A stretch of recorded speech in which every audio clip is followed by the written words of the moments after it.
Hi, neighbors. Hi, neighbors. It's been a little while. It actually hasn't been as long as it seems. As it feels? Really? Because we actually recorded a video. Oh, I see where you're going with this, yes. But had technical difficulties. And, Well, basically didn't get to post it. We tried really hard. We tried I was really very proud of our hard. efforts. I learned a lot. And it was a good video. I learned how to record on my laptop. Although I didn't do it to completion, so to speak. I also learned how to, this is a big deal for me, put little pieces of videos together to make a big video. It's very exciting. So things were learned. Things were learned. But it was a good dress rehearsal. It was. And maybe we'll share it someday, because it just kind of shows it's like a true reflection of struggle. And, you know, if you don't give up, things can be learned. But we had a really cool snack. It was chocolate covered fortune cookies. Was great. They were yummy. The snack was You didn't have any. But that is the way to go. Chocolate covered fortune cookies. They're not just a meh. You know, fortune cookies, you take the sacrifice for the fortune. It's true. And because I feel like I'm wasteful. Like I pop it open, I get the fortune out, and I feel like I've got to take a little bite. I always eat it. Yeah. I do usually eat it because I'm like, I'm sorry, fortune cookie. I feel like I'm going to use you. But anyway. Exploiting the leftover Valentine candy. Valentine. So put your hand in and grab the first one. In the bag. Okay, I can feel that this is a Hershey kiss. I don't want that. Yeah, it's not really that a all surprise. that's in there? No, it's just... I feel like it's just Hershey There's kisses. a few other things, but I'm not feeling anything else. There are other things. I looked.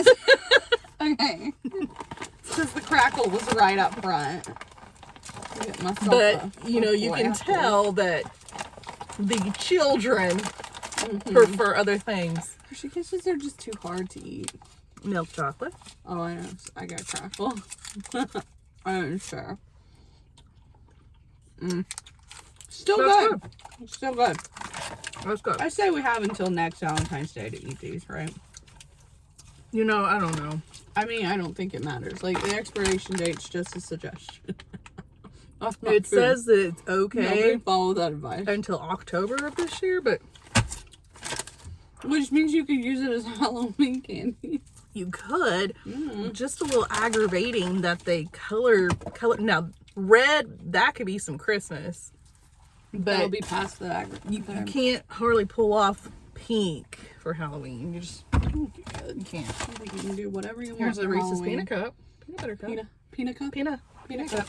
Ever since I've had COVID, I feel like I can't talk right anymore. It took your words. It's a neurological illness. That's why. I feel like ever since I've had it, I'm like, my tongue doesn't move right anymore. Because, like, it messes with your sense of smell and your sense of taste, and that's neurological. It's very scary. Okay. Scary stuff. So, okay.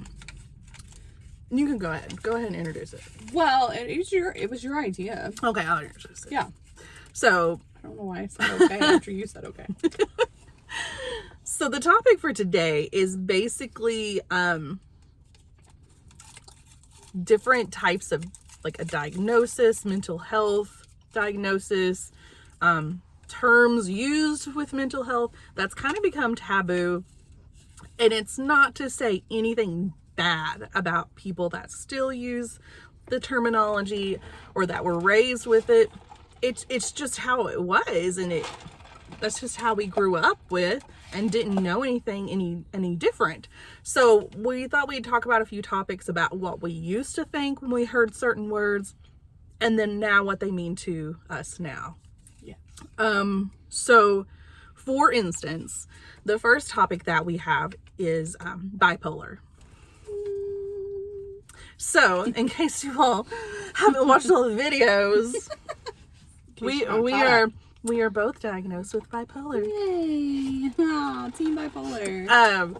So when I was younger, bipolar was used as like an adjective to describe somebody that was kind of like going crazy kind of thing. Yeah, like this is very like degrading Like, term. all of a sudden they were like, maybe they just need anger management. Right. But, like, just, you know, like, all of a sudden just flying off the handle Went and... off. Yeah. Yeah. Like somebody that went off on you. I don't think I can do that. Went off.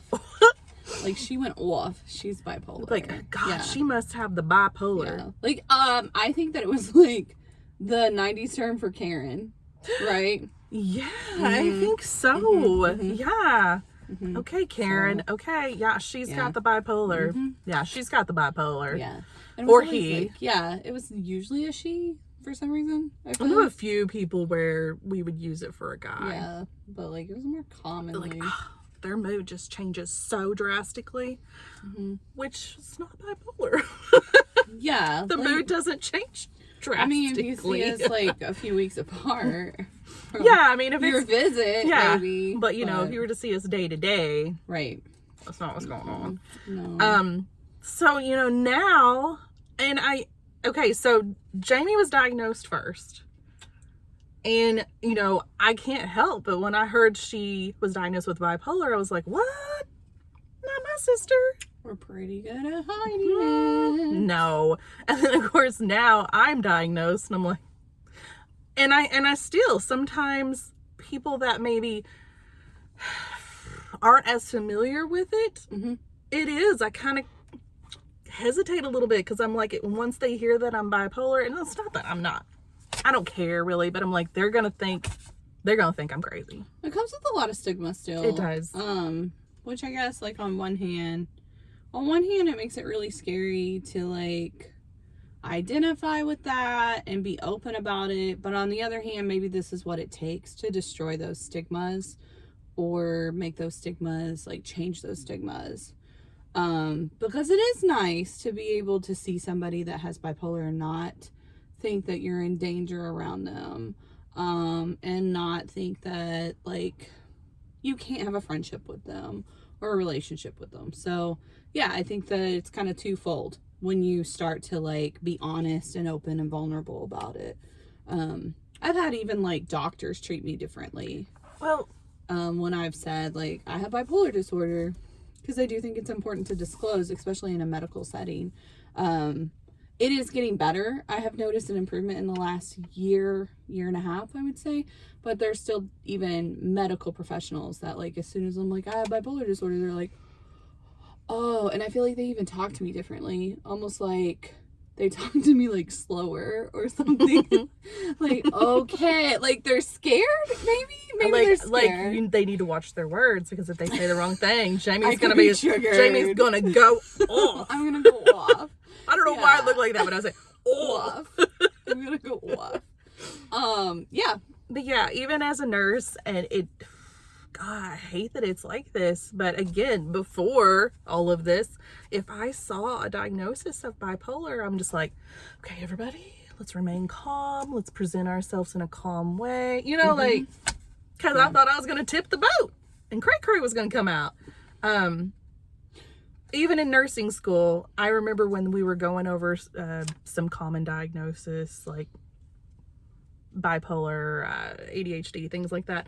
So, like, our nursing plan, our nursing interventions that they were teaching us was, like, have snacks, small meals in place for your patient that's manic, because they're not going to want to eat and they're just going. But if you have these small snacks, they can grab them on the go, and that they're making all of these crazy, risky decisions. And I was just like, they're crazy. Well, they're either in bed not coming out, or they're, like, about to go to jail, or they're, like, completely out of control, which, I mean, like, isn't terribly far from the truth when it's not managed.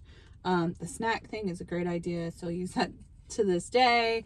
A lot of times people in a manic episode, like, I will encourage people that I know in manic episodes to have, like, a calorie budget, so they will make sure they hit their calorie budget each day. So, like, at least be ingesting, like, 500 calories. And when we're starting low, I'd rather them ingest, like, 1,200, but, you know, because you're not thinking about it. Go, and you have so much energy. So yeah, I think somebody with unmanaged bipolar could be sort of out of control, but that doesn't represent the entire population of people with bipolar. I think that's what was missing, was this is your patient that's not managed. But you can have patients that have bipolar and that are managed and are actually very, very productive, successful people. And you can help. And you can help people manage that. I think that's something else, right? Like, well, I guess the missing piece is that it can be managed. But even even in my new relationship, it kind of worried me to even. I mean, he's whatever, but it's still, I could feel like I'm gonna have to tell him I have bipolar. And that, and I'm like, hey, here's the thing. I have lows and I have highs. And I'm like, I'm going to tell you, and this is what I need. Just like our whole, like, our bus that we've been talking about. I gave him the plan and this is what I need and all of that. But yeah, I had some hesitation. A little nervous about it. But maybe that's what it is with a lot of things. But it's still, I just wish that the stigma, and it's getting better. It is, and I think it takes people being open and honest about, like, this is the diagnosis that I have, and it can be managed, and I'm a safe person to be around. Yeah. So our before with bipolar was cray. It was a Karen, unmanageable Karen, and our after is us. Poster children of bipolar. Yay! Sorry, not sorry. Sorry, bipolar. I don't know. Okay, so next I have on the list is ADHD. Got the ADD. So do you want me to start, or you want to start about what you thought at the beginning? Okay, so like let's see, I'm thinking like early on, like, and it was separated into ADD and ADHD. I didn't understand the difference, first of all. Kind of just thought it was like a bad kid. Mainly boys. I just sort of like always identified it with boys, and it was just like that really bad kid that couldn't sit still, couldn't listen in class, would roll around on the floor if they didn't want to do the assignment. Maybe had like a learning disability. I just kind of like matched it with like maybe any boy that was struggling in school had ADD or ADHD, because I didn't know the difference. But everybody would just kind of throw it out. They'd be like, he's got ADD or ADHD, one of those ADDs. Yeah. Like nobody where we were from knew the difference. It would just be like all the letters. And it seemed like they were all on Ritalin. Everybody was on Ritalin, which already had like a really bad rap by the time we were young, which is weird because I kind of feel like that's when they were trialing it, so I don't really know. I know it made a lot of them seem like they were zombies. Yeah. So I think there was a lot of being not medicated correctly. A lot of maybe over-medicated. misdiagnosed too. Yeah, probably overdiagnosed or misdiagnosed because of looking back, I think most of the kiddos that I was like, oh, they probably got the ADD, ADHD. That was probably trauma.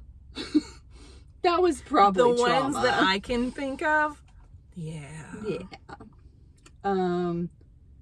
Which brings me to my after. My after is now, first, I have an understanding that, like, just because somebody's brain is avoidant does not mean that there's ADHD present. Could be trauma. Or it could be mania that comes with bipolar. And I have since learned that ADHD has a really, really, really sad component. I think obviously like not being able to finish tasks that you want to finish, that could be a sad component, but there's just like so much self-defamation, such negative self-talk, and the constant like, what is the word I'm looking for? Just this internalization of like everything. So like if pizza's made wrong, somehow it's my fault. It's very internally self-harming. Yeah, I think that's a good term for it. And sometimes manifests as externally self-harming.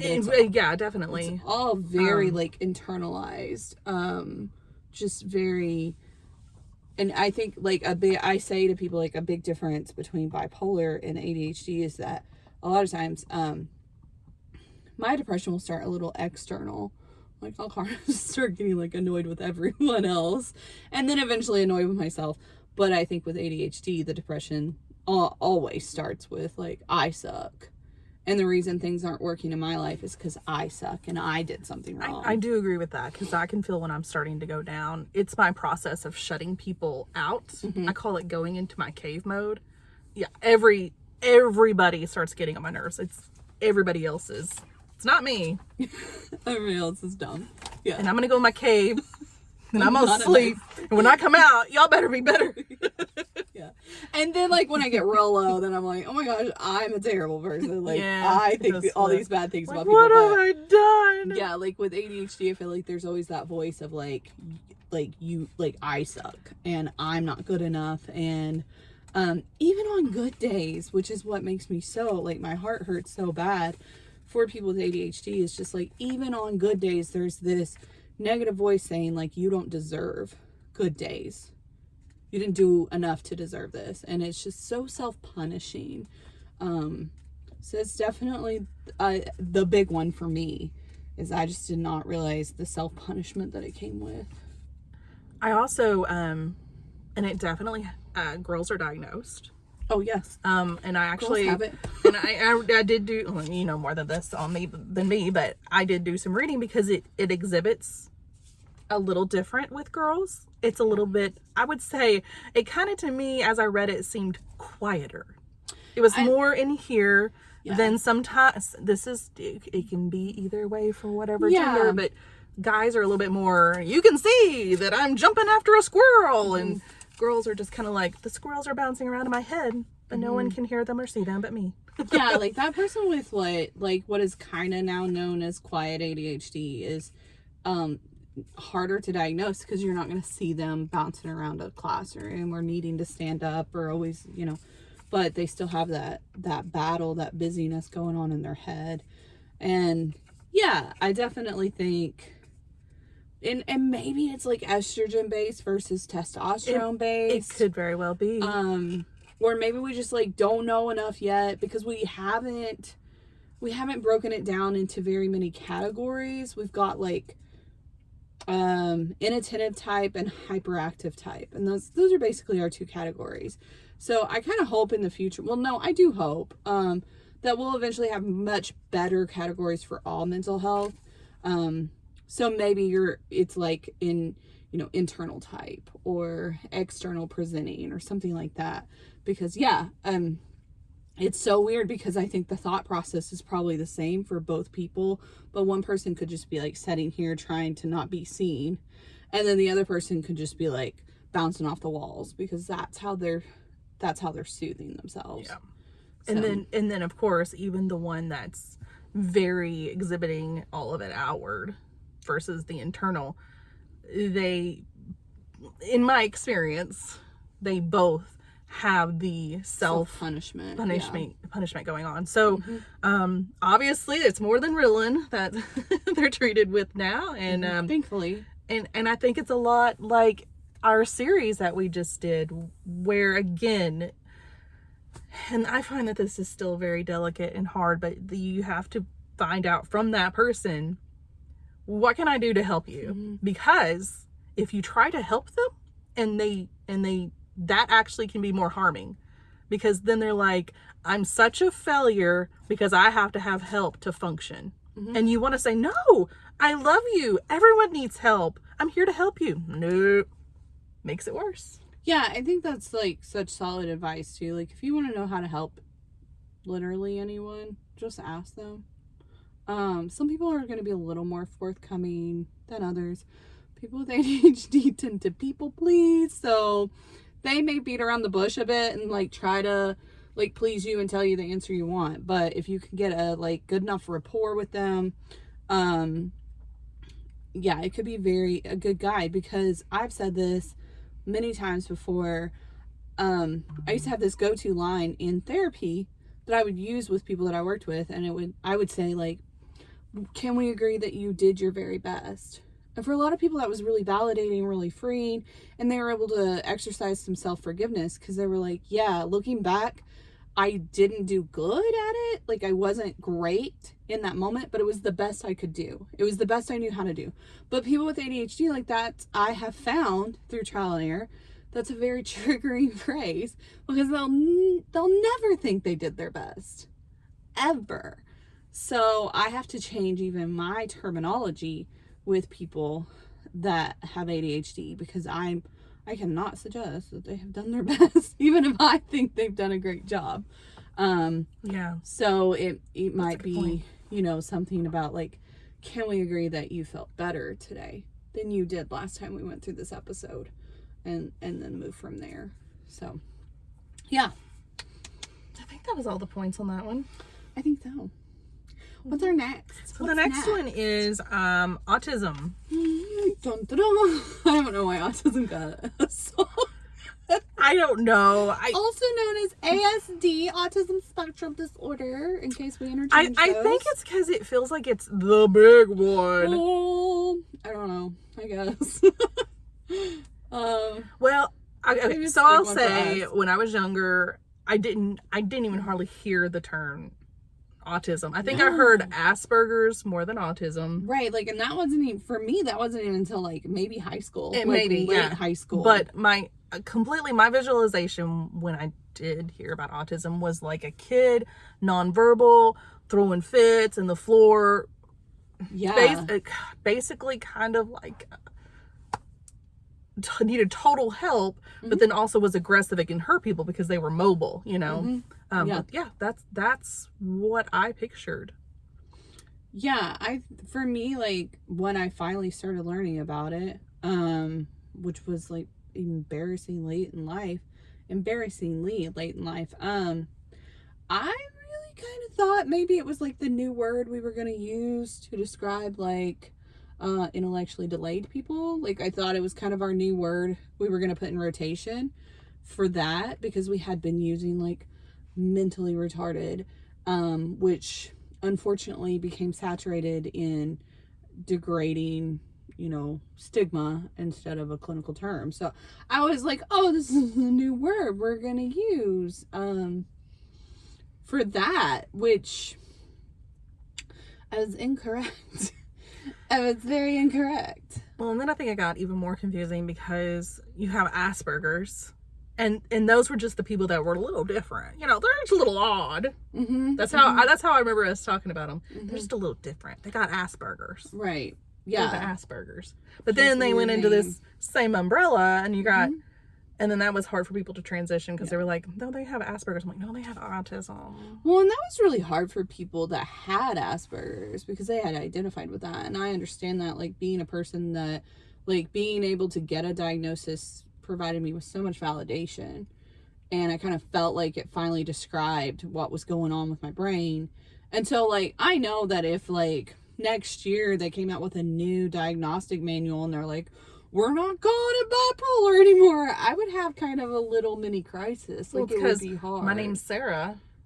So now you're going to tell me I have tripolar? I mean, right. Like, or we're just going to put that. Make no sense. Yeah, we're just going to put that with OCD or something. I'd be like, what's happening? Not that it was that extreme, but I can see that being hard for people, especially people that have autism.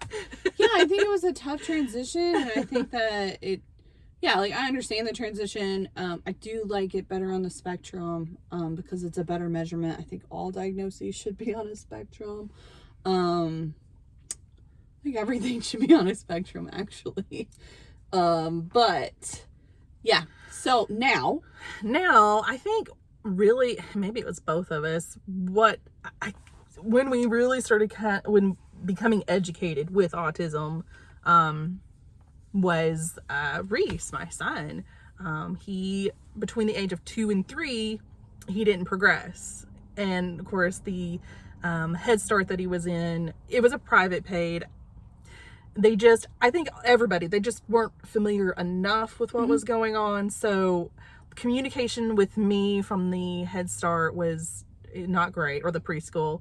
They just kept saying that he had red flags. And of course, as a mom, I'm like, what do you mean red flags? right. And then Yeah. finally, and then of course, I think maybe there'll be an episode where I can talk about the entire everything that I went through. I think that would be a good episode. Everything that we went below through. if you would like to If see you want to hear about Reese's journey. Yeah. Well, the journey to having your child diagnosed. Yeah, really. And about therapies that were involved and recommended and whatever. But yeah, that might be a good one. But the evaluation. So, yeah, I was broken hearted. I'm like, my son is autistic. And of course, you know, then I quickly changed my verbiage after I had to grieve. So I had to go through some steps, but you know, I'm like, no. My son is diagnosed with autism, but he's still Reese. Anyway, but we learned a lot from that. We learned there are varying degrees of autism that's on a spectrum, and he was, I guess, labeled as, whatever you want to call it, on the spectrum, he's high functioning. So autism, he's high functioning autistic. Yeah, which that was back in that was back before they technically put it on the spectrum, but they were already starting to use spectrum terms. Yeah, they were, because they were kind of really, is that right? My child? Oh. I'll be right back. Okay. So funny. But you know, definitely he was not the visual that I had in my mind before.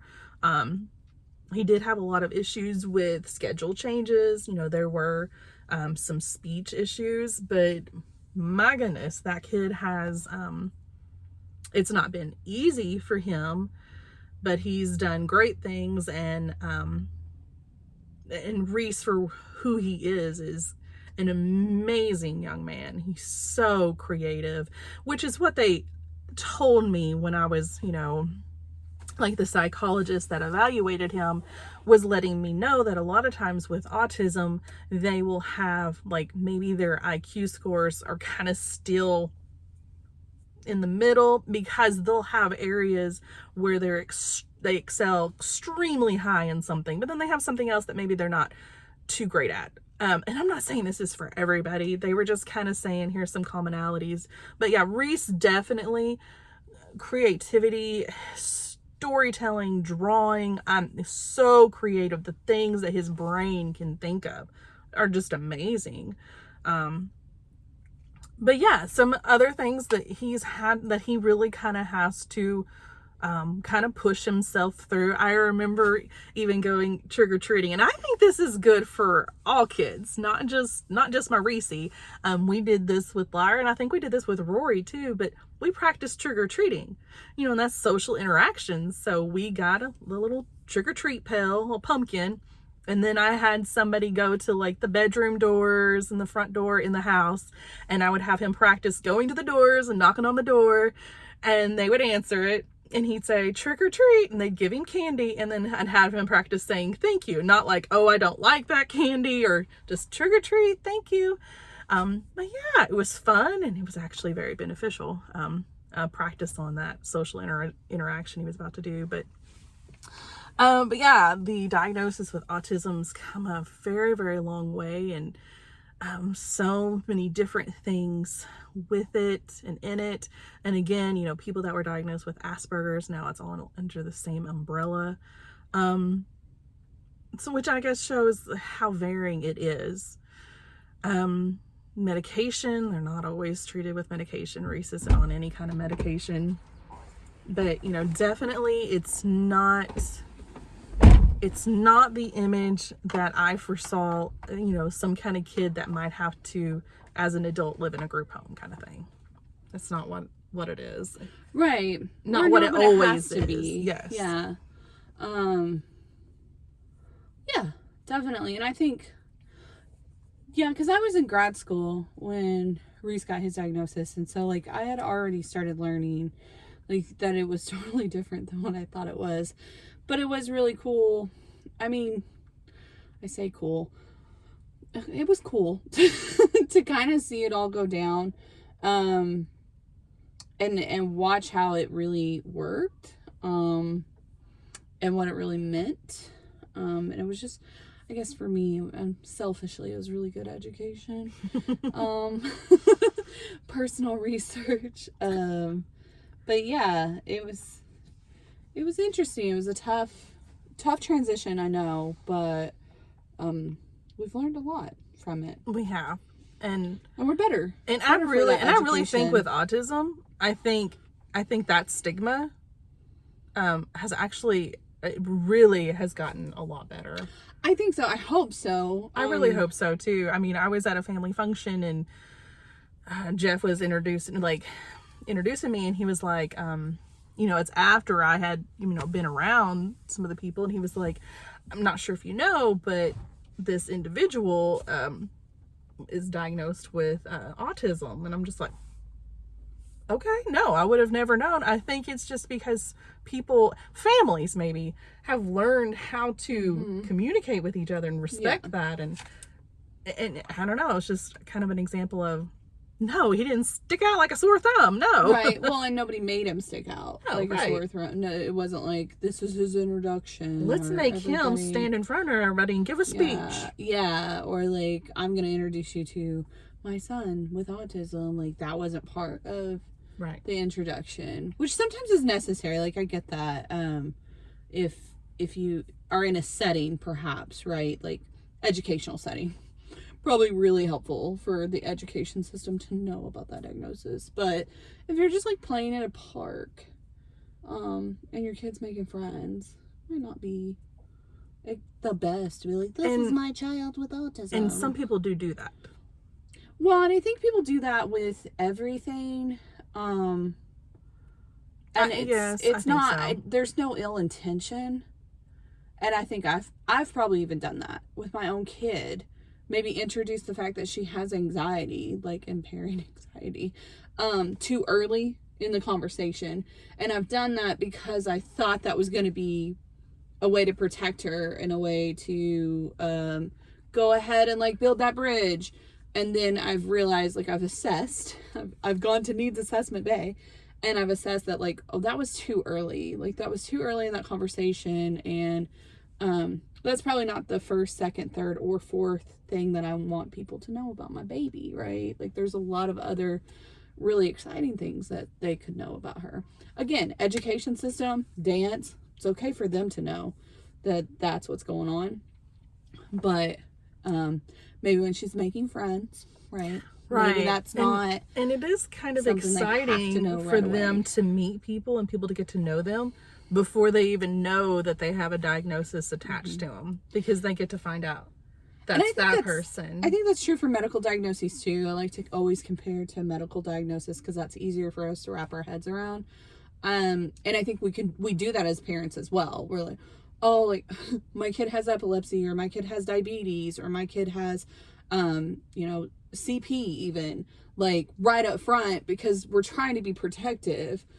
But we might find out that, like, that might not have been, the best introduction for that situation. So, but again, at least it's not ill-intended. It's not. It is usually to protect. It's just, I've just noticed it kind of being like magical moments. Well, and I think that when I step back and I assess what I've done, I'm like, I don't want Rory to be introduced as the kid with anxiety, right? I want her to be like, this is Rory. Yeah, like maybe she's the funny kid, right? Or so she's Rory with the long pretty hair, or like I'm totally okay with the long we're like, hair. Let's put our gloves on. Rory entered the building. Right. Yeah. But that's exactly how it was with Reese. And I told that to the family. I'm like, I need everybody to find out what his needs are. We had a really good series. It was a very good one. Yeah. But I'm like, here's his needs, and this is what we can all do as a team to help him. But treat him like Reese, please. Thank you. Thank you. Yeah. And again, that goes for like when we introduce ourselves.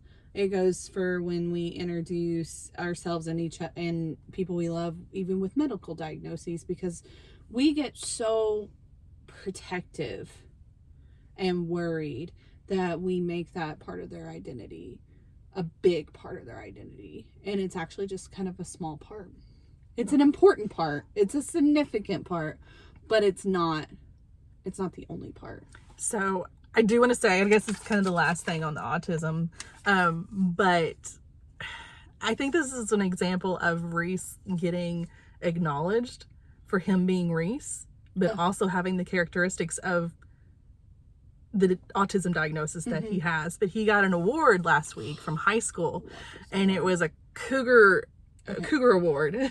Okay, weird name for an award, but super weird name for a teacher. Let's just an award given by a teacher. Teacher Choice Award. Yeah, from it was school. a Teacher's Choice Award. Of course, I was like, wait, Cougar's Choice Award. What are you getting an award for? And he's like, 'cause I'm good. I'm like, really? Good at what?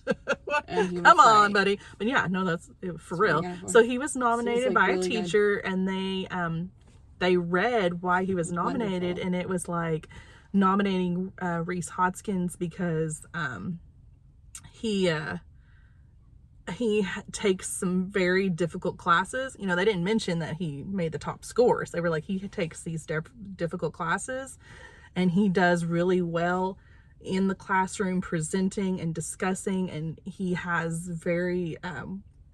really good abstract thinking skills, and that he works very hard, and that also, you know, he is quiet and tries to hide in plain sight, but that the teacher was able to see all of this potential and skill in this kiddo. And it was just like, through his projects and his participation. Yeah, I think projects that's how and it read. participation in class. Like, but first of all, kudos. I've always given kudos to that school. God, they're just a good school. They are a good school. They're They've always good been a good school. But also, like, I read the reason Reese got that award to Rory, and she said, so he's like me? And I was like, yes, and your mom's wonderful, right? Yeah. But I just, it was so cool. So you're like, here's literally the boy that tries to hide in plain sight, which is kind of social skills that he not struggles with, that are just not as natural to him. Yeah. And that he does have this amazing abstract thinking, and he's presenting this, and the teacher and the class are getting to see this, kind of behold what's in here. It was pretty fantastic. It's like, my kid got an award for being autistic. It was just so validating, though. Like, it was, I mean, that sounds like totally against everything I just said. I'm just saying, my kid diagnosed with autism that used to have all these stigmas got awarded for it. Yeah, like my kid that continues to struggle socially is still being seen and still being heard, and is being told, you know what, and it's not from mom, it's from a teacher, it's from somebody else that said, hey, you know what, you're a great kid, you're very smart, and keep it up. So like reinforced. It was instead of pretty cool. being asked to change, his outstanding qualities were reinforced. And I think that like says so much about. Now, again, this school is just super good. So I don't know that, like, this goes for all schools. This is my kiddo again.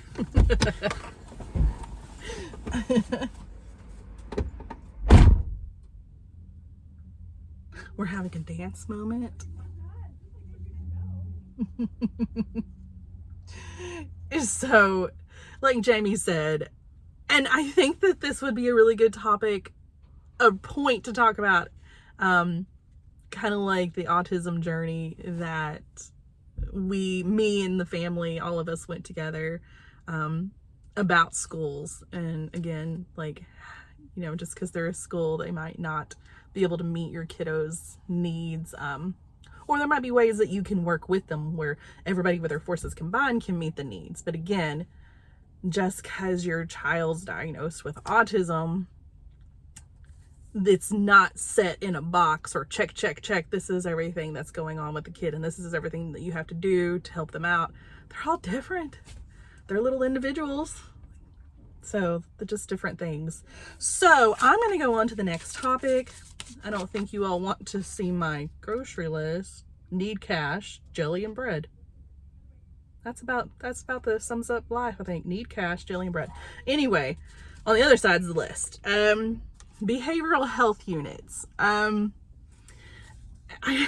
know, and I think we still do this, but it's led to kind of some embarrassment.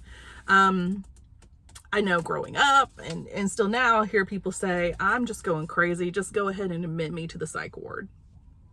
I'm going loony. Just go ahead and admit me. And it's funny, kind of, but now it makes it embarrassing if you need those services.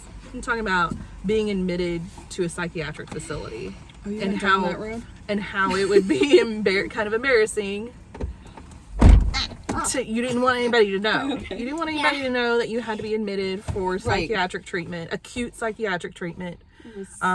You know, even with rehab or something, like I don't want anybody to know I had to go to rehab for something. I got some kind of issue. I don't want anybody to know. But like in our rehearsal, like Jamie said, you know, everybody in church is going to know that you had to go to the hospital because you got pneumonia. Yeah, because you want them to pray for you. Yeah, you want everybody to know that. Like, but that's a medical diagnosis, and mental health is just as serious as a medical diagnosis, and so it shouldn't be embarrassing. Those services are there. It means that you were just so sick that you needed assistance. Just like if you have to be medically admitted to a hospital, it means you were so sick you needed assistance and that you need support to recover. So, I mean, we have a long ways to go, like, we do, as a society and as a system. But I think, again, the way to destigmatize is to start being, like, open and vulnerable and upfront about these sorts of things. Which can be, I'm going to say, as simple, because it's not easy, but it can be as simple as those of us that have needed psychiatric assistance through a hospital just being honest about that and not being ashamed about that. Right. Because we don't have to. And it can be your private business. But you're right. I mean, it can be your private. You don't have to let people know. Just like people keep it private when they do go into a medical facility. Some people just don't want everybody to know. Yeah. But again, But know that you have needs permission. to be moved. Yeah. Yeah, you have permission to share that because it doesn't mean anything else except that you got really sick. And it needs to be accepted that it's okay. It's okay to need help. Just and also, like, thank you. Thanks for getting help. Like, yeah. Thanks for getting help with your chronic bronchitis and being hospitalized for that. And thanks for getting help with your chronic depression and being hospitalized for that and sticking around. It needs to be not only like more acceptable but also appreciated because you're taking care of yourself, and that's the whole goal, right? Is to stay here, stick around, make the world a little bit better. Right? So basically, I think, which is, you know, goes with the name, but it's like, just quit being ugly. Quit being ugly. Quit being ugly. Or like the signs that are everywhere. Be kind.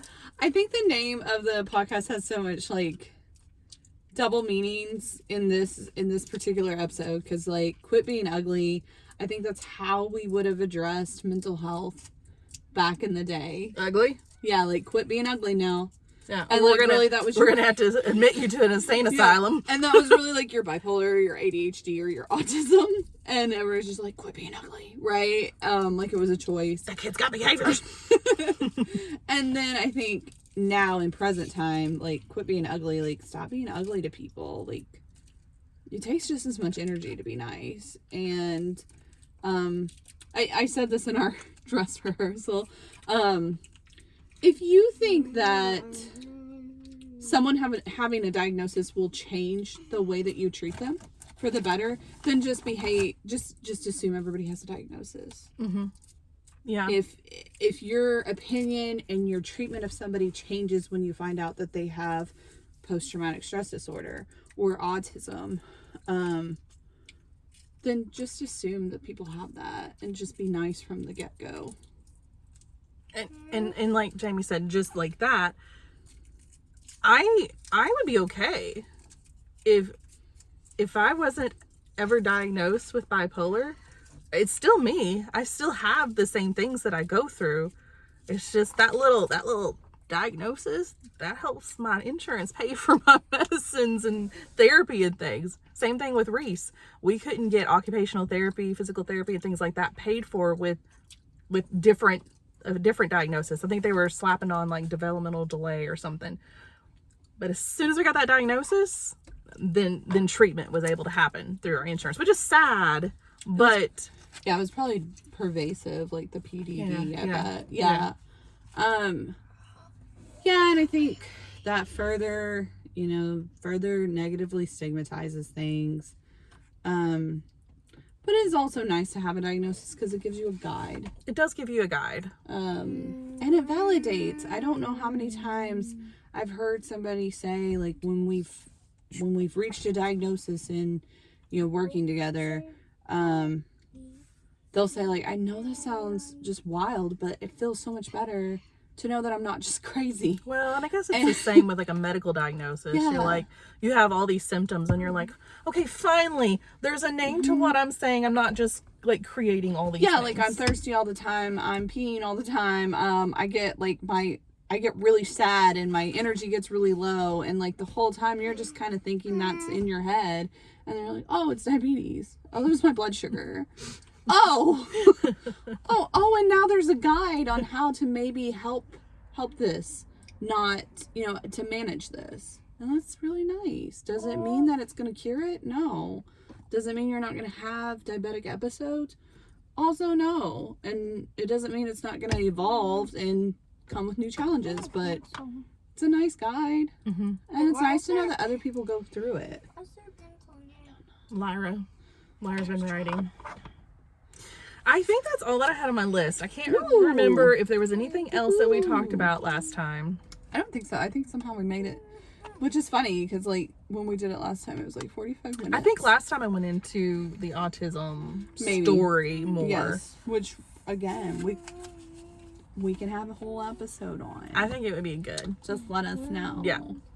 All right. I think that's it. Rory, you want to show your Beanie Boo? Thanks for struggling with us. It's Jinx. FYI, she will announce this on her Goodwill haul video, but we got like 20 Beanie Boos for $20 at Goodwill. It was amazing. It was a good day. So, all right, thanks neighbors. We appreciate you. All right, until next time. And again, if anybody has any topics that you would like us to discuss, put a comment below, give us a like, and subscribe and do all those things. Do those things. Jazz hands. Do those things. Do those things. All right, right. thanks. Bye. Bye.